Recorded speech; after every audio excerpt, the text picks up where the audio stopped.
حضرت جریر رضی اللہ تعالیٰ عنہ کہتے ہیں قال علی النبی صلی اللہ علیہ وسلم فی حجۃ الوداع استنصت الناس ثم قال لا ترجعوا بعدی کفارا یضرب بعضکم رقاب بعض۔ حضرت جریر رضی اللہ تعالیٰ عنہ کہتے ہیں کہ اللہ کے نبی صلی اللہ علیہ وسلم نے مجھ سے حجۃ الوداع میں کہا لوگوں کو خاموش کراؤ، لوگوں کو چپ کراؤ۔ اللہ کے نبی صلی اللہ علیہ وسلم نے فرمایا استنصت الناس، استنصت الناس، لوگوں کو خاموش کراؤ۔ کسی بھی بات کو سننے کے لیے پہلے خاموش رہنا ضروری ہے، اور ایک بات انصات ضروری ہے۔ کیا ہے؟ وَإِذَا قُرِئَ الْقُرْآنُ فَاسْتَمِعُوا لَهُ وَأَنصِتُوا۔ انصات کہتے ہیں بالکل چپ رہنا اور کان لگا کر سننا۔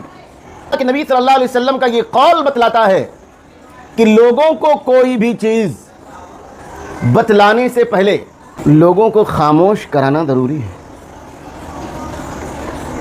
کسی بھی چیز کو سمجھنے کے لیے خاموش رہنا ضروری ہے۔ خالی خاموش مت ہو جاؤ کہ ادھر ادھر دیکھو۔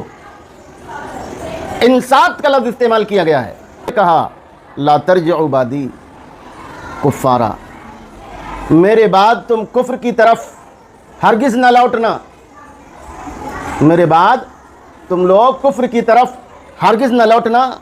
یضرب بعضکم رقاب بعض، کہ تم میں سے بعض کی گردنیں مارنے لگے۔ جس طریقے سے کفار اسلام سے پہلے ایک دوسرے کا خون کرنے میں کوئی دریغ محسوس نہیں کرتے تھے، زمانے جاہلیت میں اگر کوئی آدمی کسی شخص کو قتل کر دیتا تو بدلے میں وہ اس کو قتل کرتا، پھر اس کے بعد میں وہ بدلے میں اس کے گھرانے کے کسی آدمی کو قتل کر دیتا، بدلے میں دوسرا اس کے گھرانے کو قتل کر دیتا۔ اس طریقے سے یہ قتل و غارت گری صدیوں تک برابر چلتی رہتی تھی۔ خون کا بدلہ لینا یہ برابر صدیوں تک ان کے درمیان ہوتا رہتا تھا کہ تم کفار کی طرح مت ہو جانا، کہ ایک دوسرے پر تم ظلم و ستم کرنے لگو، ایک دوسرے کو قتل کرنے لگو، ایک دوسرے پر ظلم کرنے لگو، ایک دوسرے کی باتیں مت سنو۔ حضرت عبداللہ ابن عمر رضی اللہ تعالیٰ عنہ سے روایت ہے، کہتے ہیں کہ اللہ کے نبی صلی اللہ علیہ وسلم نے حجۃ الوداع کے اندر کہا ویحکم، یا یوں کہا ویلکم۔